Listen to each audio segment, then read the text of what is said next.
Yo, what up, guys? It's the Crypto Homie back at you with another video. So today, the topic of the day is the sleeping dragon in the crypto space right now. I believe there is a sleeping dragon, and it reminds me kind of the Steve Jobs and Steve Wozniak. And as you guys can tell on the screen, I have the XRP/US dollar chart up. I believe the XRP is a sleeping dragon right now. I'm gonna show you a couple reasons why I believe this, and so let's just dive right into it. So this is looking at the XRP chart all the way back in 2014. So it made a high of around 3 cents, 3 pennies. Then for a long time, it, was under a penny. For the longest time, under a penny. This is 2016. So from 2014 to 2016, and then early 2017, it shot up from a little over a half a penny, about 0.6 of a penny, all the way up to 7 cents, smacked back down to around 3 cents, shot up all the way to 33 cents, and then held at around around 20 cents. And as we hold there at the 20 cents for a while, for about 4 to 5 months, all of a sudden this thing shoots all the way up to $3.60, $3.50. That's like some crazy gains. And keep in mind, when it made its all-time high, that was around December 29th, January 1st. It was at the end of December, beginning of January. Bitcoin already had its all-time high a couple weeks prior. And then, so as we move forward in time,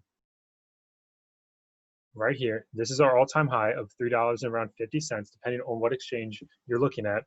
I know on Binance, it hit a $3.84 for the all-time high. But look, once again, we're just floating down, making lows. We went as low of around 10 cents per XRP from a high of $3.84. So that's a big deal. But I want to zoom in here, guys, and look. The 50 daily moving average just went over the 200. So they call that a golden cross, which is a bullish sign. And just like before, back here, the 50 just shot up. So as long as we see that vertical motion in this 50, it's looking good in my book.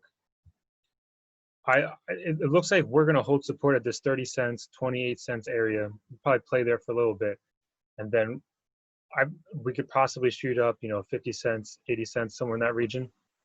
But I want to show you some more information about XRP, some more evidence that makes me believe this is a sleeping dragon.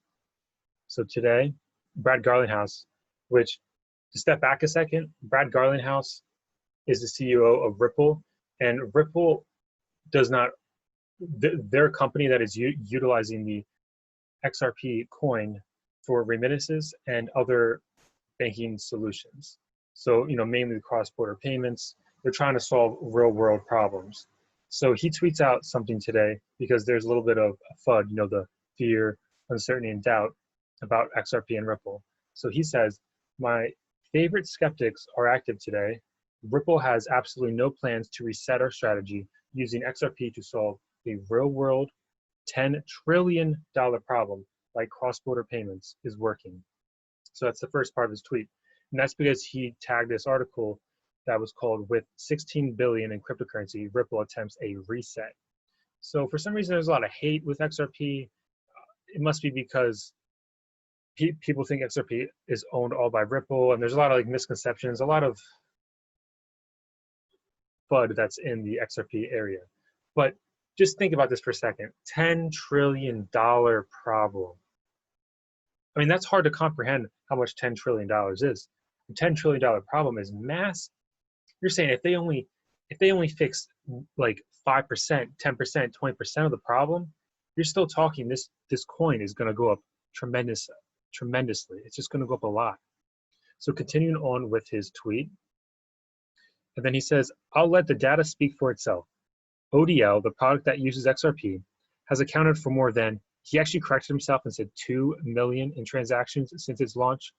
The ODL volume grew 11x year over year, comparing H119 versus H120. So that's something versus 2019 versus 2020. In less than 3 years, we produced 2 billion in transactions on RippleNet with a notion value of 7 billion. And I believe he made a tweet that actually meant 2 million. Continuing on, over 2 dozen customers are on board with the ODL, including MoneyGram, GoLance, Vermerica's, FlashFX, Zimo, and the list goes on. So guys, this is a big deal though. I'm sure you've heard of MoneyGram, and if you haven't, they're utilizing the ODL to do their money transfers. And if you don't know what a remittance is, it's just sending a small amount of money. So somebody that has family over in Africa or some other third world country where, $20 is actually a lot of money. Like that could be like food for an entire month for a village or somebody. They want to help their relatives out, but sending like a wire transfer or a remittance through the traditional finance, they're gonna have to pay like a $5 fee, some outrageous fee for the little bit amount of money they want to send. And they have to hope it actually sends, that there's no issues. And that system's called SWIFT. So the SWIFT was around since the 1970s. It's outdated technology. So this is where all this new technology comes in hand. So continuing on with his tweet, he says, P.S. at the Nathaniel Popper, for future reference, quick fact check, and in keeping with the NYT standards. He says, I guess he tagged, I guess the person that made the article tagged the wrong Brad Garlinghouse. So he's just clarifying. But this is something interesting. I mean, for a CEO, he probably works so hard and just so, pissed off because people are spending all this FUD about him. And then I have the correction tweet because he did make a mistake. He said, an important correction as there was a significant typo below. If I ever misspeak, I want to be the first one to address it. We have processed 2 million, not 2 billion transactions on RippleNet with a notion value of $7 billion. Still, this is such a big deal. This just means this thing has so much potential to grow, so much potential. Going back to the chart, here it is on CoinMarketCap. I just wanted to show when you're looking at this, like sums it up a lot better. Like when you're looking at the chart like this, you can see the price of Bitcoin at the time versus like, the US dollar. And if we're looking at the Bitcoin one, which is, by the way, that is the green one, it's very similar to the US one. I believe we will see Bitcoin and the US dollar Bitcoin and XRP rise at the same time or around the same time. Like it'll be a couple weeks off. And I do believe XRP will be later, as like right now we see Chainlink banned, all these DeFi space just exploding. And today we finally did see Ethereum go up, finally broke the $400 area.